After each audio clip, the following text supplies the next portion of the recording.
ఆంధ్ర తెలంగాణలో తక్కువ ఫీజులతో high quality results ఇస్తున్న ఏకైక సంస్థ తిరుమల్ ఐఏఎస్ ఇన్స్టిట్యూట్. మనం కదిలే ఏటీఎంలు చూసే సమయం వచ్చింది. ఏటీఎం కదలడం ఏంటనుకుంటున్నారా? అంతే మరి. పట్టాలపై పరుగులు తీసే రైళ్లలో ఏటీఎంలు ఏర్పాటు చేస్తే అవి కూడా కదులుతాయి కదా. రైళ్లలో ఏటీఎంలు ఏంటి అని కూడా ఆశ్చర్యపోవద్దు. ప్రయాణికుల సౌకర్యార్థం రైళ్లలోనూ ఏటీఎం సేవలను అందుబాటులోకి తీసుకొచ్చేందుకు రైల్వే శాఖ కసరత్తు చేస్తోంది. ప్రయోగాత్మకంగా ఓ మార్గంలో ప్రవేశపెట్టింది. ఆ వివరాలను ఒకసారి తెలుసుకుందాం పదండి.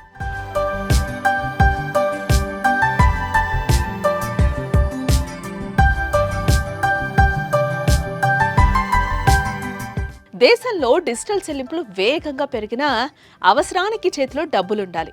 అందుకు ఇప్పటికే ఏటీఎంల వద్ద రద్దీ కనిపిస్తోంది. కానీ కొన్ని ప్రయాణ సమయాల్లో అత్యవసరంగా డబ్బులు అవసరం వచ్చినప్పుడు జేబులో రూపాయి కనిపించదు. దగ్గరలో ఏటీఎంకు పరుగులు తీయాలి. అందుకే కొన్ని ప్రాంతాల్లో బస్టాండ్, రైల్వే స్టేషన్స్లో ఏటీఎంలను ఏర్పాటు చేస్తారు. తాజాగా రైళ్ల లోపల కూడా ఏటీఎం ఏర్పాటు చేసి ప్రయాణికులకు శుభవార్తను అధికారులు అందించారు.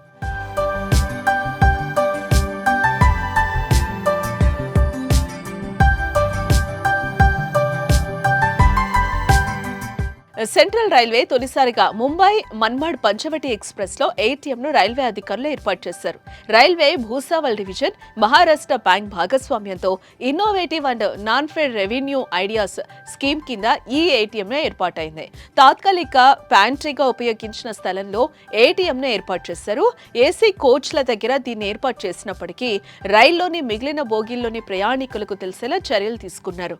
రైలు కదులుతున్నప్పుడు భద్రత పరంగా ఎలాంటి ఇబ్బందులు లేకుండా ఉండడానికి దీనికి షట్టర్ డోర్ ను కూడా అమర్చారు.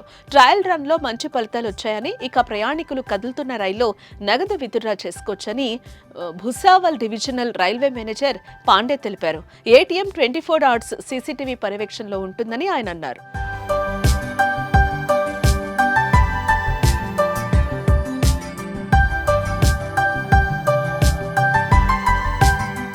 పంచవటి ఎక్స్ప్రెస్ లో ఏటీఎం అందుబాటులోకి తీసుకురావడంపై సంతోషం వ్యక్తం చేస్తున్నారు. ఈ రైలు ప్రతిరోజు ముంబైలోని ఛత్రపతి మహారాజ్ టెర్మినల్ నుంచి మన్మాడ్ జంక్షన్ వరకు వెళ్తుంది. ఈ రైల్లో ప్రయోగాత్మకంగా ఏర్పాటు చేసిన ఏటీఎం సేవలకు వచ్చే స్పందనను చూసి త్వరలోనే మిగతా మార్గాల్లోని రైళ్లలోనూ ఏటీఎంలను ఏర్పాటు చేసే అవకాశాలు కనిపిస్తున్నాయి. రైల్లో ఏటీఎంపై మీ అభిప్రాయాన్ని కామెంట్ చేయండి. ఇది ప్రయాణికులకు ఉపయోగకరమో కాదో చెప్పండి.